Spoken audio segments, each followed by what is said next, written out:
सभी को नमस्कार। अदिति की पाठशाला पर आप सभी का स्वागत है। आज हम रिबेलियन 1857 के बारे में पढ़ेंगे। क्यों एमटी बिकम द पॉपुलर रिबेलियन या रिवॉल्ट 1857 जो है सबसे प्रसिद्ध आंदोलन क्यों बना, इसका कारण क्या था, इसके बारे में चर्चाएं करेंगे। चैनल पर नए हो तो चैनल को सब्सक्राइब कर लीजिए, वीडियो को लाइक करिए और ज़्यादा से ज़्यादा शेयर करिए।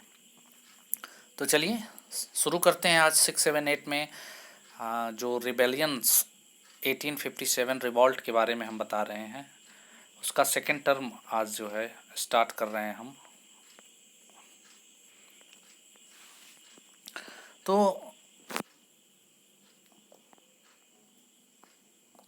Through the struggle between ruler and the rules are not unusual. Sometimes their struggle become quite wider spread at the popular resistance that the power of state breakdown. कह रहा है कि जो संघर्ष होता है, चाहे वो राजा हो चाहे राज्य करने वाले को, कभी कभी यह संघर्ष जो है वो बहुत ज़्यादा पॉपुलर हो जाता है और उस पॉपुलर संघर्ष के कारण जो स्टेट होता है, राज्य होता है, वो ब्रेक डाउन मीन्स टूट जाता है।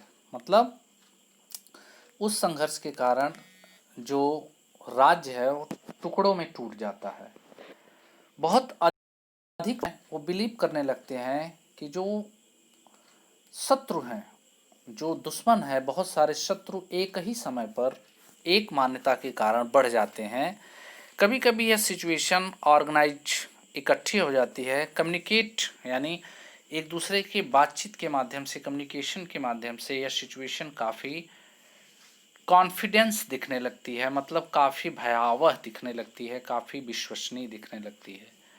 यही सेम सिचुएशन हुई 1857 में, जब 100 सालों बाद एडमिनिस्ट्रेशन, जो ईस्ट इंडिया कंपनी का एडमिनिस्ट्रेशन था, उससे मई 1857 में उसके खिलाफ रिवॉल्ट स्टार्ट किया गया, जिसे सिपाही इम्यूनिटी यानी सिपाही उपद्रव का नाम दिया गया, जो शुरुआत हुई मेरठ से, जहाँ पर बहुत अधिक मात्रा में जो सिपाही थे उन्होंने इसका विरोध करना शुरू किया। 19वीं सेंचुरी में यह सबसे बड़ा विरोध था, सबसे बड़ा विरोध था।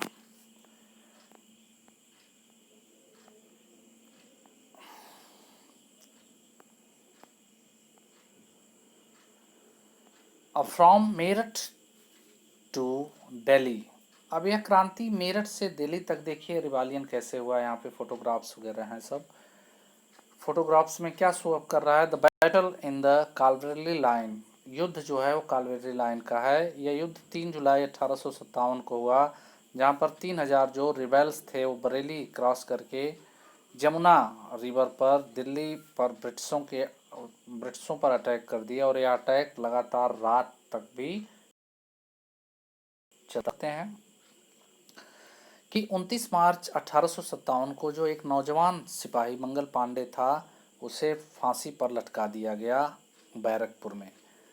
कुछ समय पहले जो मेरठ की रेजिमेंट थी, उसने arm drill using new cartridge यानी नए प्रकार की कार्टेज की ड्रिल यूज करने से मना कर दिया, जहाँ पर सस्पेक्ट था, संदेह था कि उस पर जो कोट लगी है, मतलब उस पर जो कवर लगा है, उस पर गाय और सुअर की चर्बी है।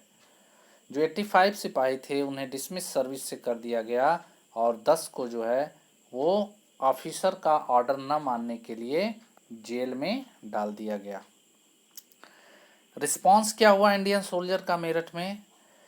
10 मई को जो सोल्जर मार्च हुआ जेल में मेरठ में, वहाँ पर उन्हें इम्पॉरिजमेंट से छोड़ दिया गया, और वह जो सिपाही 10 थे उन्होंने अटैक किया अंग्रेज़ों को, अंग्रेज ऑफिसरों को मार डाला, एमोनेशन और गन को कैप्चर कर लिया, बिल्डिंग और प्रॉपर्टी में आग लगा दी।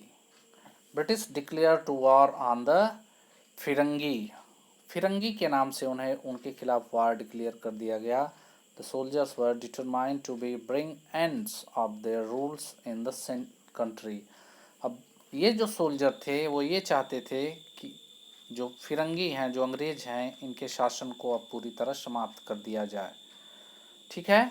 और ये सोल्जर इस क्वेश्चन का आंसर ढूंढने के लिए दिल्ली की तरफ बढ़े, जहाँ पर वहाँ पर मुग़ल जो राजा था या मुग़ल जो सुल्तान था बहादुर शाह जफ़र, वहाँ उसके पास वो पहुँच गए।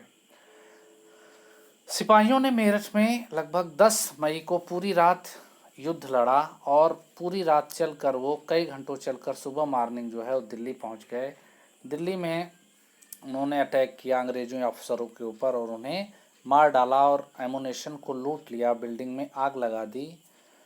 तो चारों ओर जो रेड फोर्स था उसके चारों ओर जो सैनिक थे उनकी हत्या कर दी गई।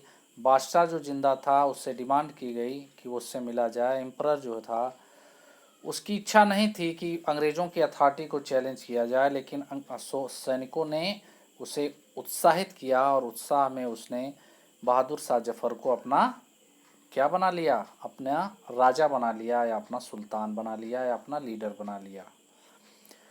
बहादुर शाह जफ़र ने उनकी डिमांड को स्वीकार किया और एक जो कंट्री के रूल एंड कॉन्फिडेंसरी थे, इंडियन स्टेट के जो अदर मेंबर्स थे, उन्हें एक पत्र लिखा गया कि वो सभी इकट्ठा हो जाएं और अंग्रेज़ों के खिलाफ बहादुर शाह जफ़र के साथ आ जाएं। चूँकि मुग़ल डायनेस्टी का बहुत बड़ा पार्ट नष्ट हो चुका था, ज़्यादातर जो छोटे छोटे रूलर थे या चीफ्टेन थे वो अलग अलग टेरिटरी पर मुग़ल के शासकों के ऊपर अपना कंट्रोल किए थे या मुग़ल शासकों से छूटकर अपने टेरिटरी पर अपना अधिकार कर लिए थे।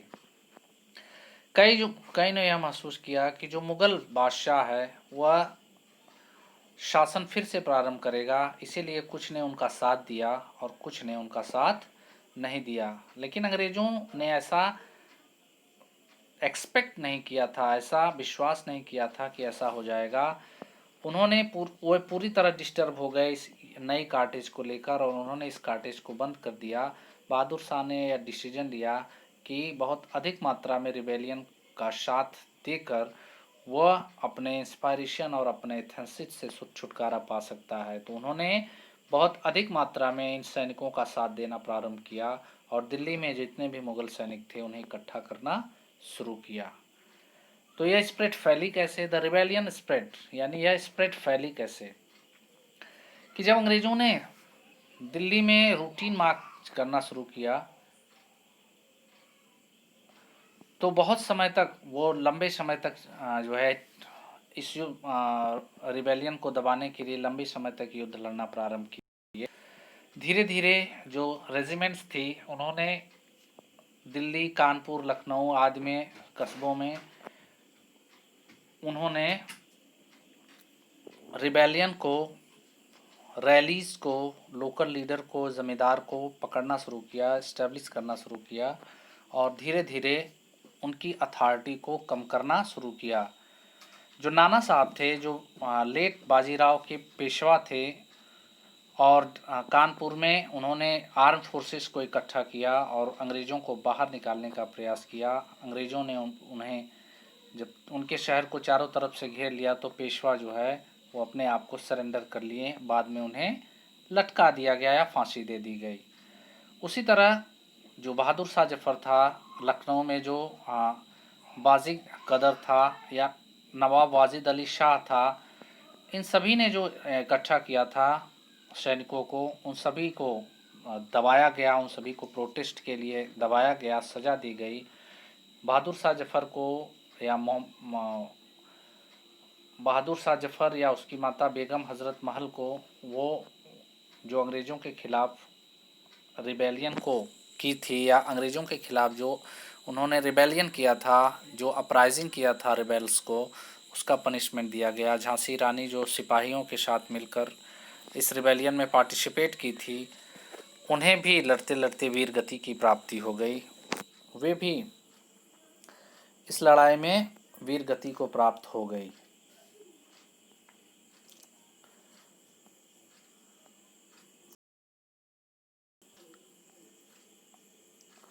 अंग्रेज़ जो थे वो रिबेलियन फोर्स को धीरे धीरे धीरे युद्ध में पराजित करने लगे। कई जो राजा थे या कई रूलर जो थे जो अंग्रेज़ों के समय दबे हुए थे, उन्होंने इस रिबेलियन में बढ़ चढ़कर पार्टिसिपेट किया। 6 अगस्त 1857 को एक टेलीग्राम आया ल्यूटेंट्स कॉलोनी टायर्स की तरफ से, कमांडेंट चीफ्स की तरफ से कि अंग्रेज़ों को अब डर कर रहना चाहिए। Our man are crowd by the numbers of oppose they endless fighting every village held against us the zamindar have rise the oppose dust. वो लेटर आया कि हर गांव का निवासी हमारे विरुद्ध खड़ा हो गया है, वो हमसे लड़ने को तैयार है, यहाँ तक कि जमींदार भी हमारे विरोधी हो गए हैं। तो कई जो लीडर थे जैसे अमीदुल्ला शाह जो था, मौलवी फैजाबाद में जो था, वो भी प्रोटेस्ट करने लगा। उसके अलावा लखनऊ में बेगम हजरत महल थी, गाजीज़ थी, जिन्होंने लोगों को इकट्ठा करना शुरू किया। सरदार कुंवर सिंह थे, बकत खां थे। इन्होंने अलग अलग जगहों पर लोगों को जुटाया और लोगों को इकट्ठा किया और कई महीनों तक अपने वॉरियर्स के रूप में लड़ते रहे, युद्ध लड़ते रहे। द कंपनी फाइट बैक, किस तरह कंपनी ने फाइट बैक किया उसके विषय में चर्चाएं करें कि कंपनी एक लंबे समय तक इस युद्ध को लड़ी। कई को जेल पकड़ के भेज दिया गया, कई को मार डाला गया। बहादुर साहब जफर को 1858 में अक्टूबर में रंगून भेज दिया गया। दिल्ली को रिकैप्चर किया गया मार्च 1858 में। कई रानी लक्ष्मीबाई को 1858 जून 1858 में मार दिया गया। रानी अवंतीबाई भी जो लड़ते हुए मारी गई। तात्या टोपे जो है वो जंगलों के रास्ते बचकर जो है भाग गए। बेगम हजरत महल भी जंगलों से बचती हुई नेपाल चली गई। जो ट्राइबल्स पीपल थे जो गुरिल्ला युद्ध में मगन थे या गुरिल्ला युद्ध करते थे, उसके कारण जंगलों में आग लगा दी गई, जिससे वे भी इस रिबेल में जो शामिल हुए थे वे भी कमज़ोर हो गए। जो ट्रेडिशनल वर्क्स थे, बहुत ज़्यादा अधिक लोगों को मारा गया। आफ्टर मैथ यानी इस रिबेलियन के बाद क्या हुआ? रिबेलियन के बाद 1859 में अंग्रेजी सरकार ने अंग्रेजी पार्लियामेंट में एक नया एक्ट पास किया गया। ईस्ट इंडिया कंपनी की सत्ता को समाप्त करके उसे इंडियन अफेयर्स को सीधे ब्रिटिश क्राउन की तरफ लिया गया और ईस्ट इंडिया कंपनी के शासन को पूरी तरह समाप्त कर दिया गया। भारत में एक गवर्नर जनरल की नियुक्ति की गई और बाद में वह गवर्नर जनरल वायसराय के नाम से जाना जाने लगा। धीरे धीरे सारी रूलिंग्स को समाप्त कर दिया गया और इन जगहों पर जहाँ रिवॉल्ट हुआ था उन जगहों को पूरी तरह लॉक कर दिया गया। वहाँ पर मिलिट्री फोर्सेस को काफ़ी ज़्यादा बढ़ाया गया। तो यही था रिवॉल्ट 1857 और उसके रिज़ल्ट्स क्या निकले? इसके रिज़ल्ट से निकले कि जो इंडिया था वो अपने फ्रीडम स्ट्रगल की तरफ बढ़ने लगा। लोगों को यह महसूस हो गया कि जो अंग्रेज़ हैं वो हमें केवल शोषण कर रहे हैं, हमारा हर तरफ से हमको केवल हमारा शोषण कर रहे हैं, हमारे डेवलपमेंट के विषय में कोई बात नहीं कर रहे हैं, वो केवल अपनी जेबें भर रहे हैं। इस वजह से भारत में 1857 की क्रांति के बाद कई लीडर जो थे वो पब्लिक को जगाना शुरू किए। लोगों ने अंग्रेज़ों की नीतियों का विरोध करना शुरू किया और धीरे धीरे ऐसा करते हुए भारत 15 अगस्त 1947 को भारत के कई लोकप्रिय लीडरों के नेतृत्व में आज़ादी को प्राप्त किया। तो आज के लिए इतना ही। क्लास 6, 7, 8 में रिवॉल्ट 1857 समाप्त हुआ। प्रश्न उत्तर आप अपने कॉपीज़ से लिखेंगे। जिसको जो भी प्रश्न पूछना है वो कमेंट के माध्यम से पूछ सकता है। आपको जो भी प्रश्न पूछना है कमेंट्स के माध्यम से पूछते रहिए। और वीडियो कैसा लगा? अच्छा लगा तो वीडियो को लाइक करिए, चैनल को सब्सक्राइब कर लीजिए और ज़्यादा से ज़्यादा शेयर करिए। नमस्कार।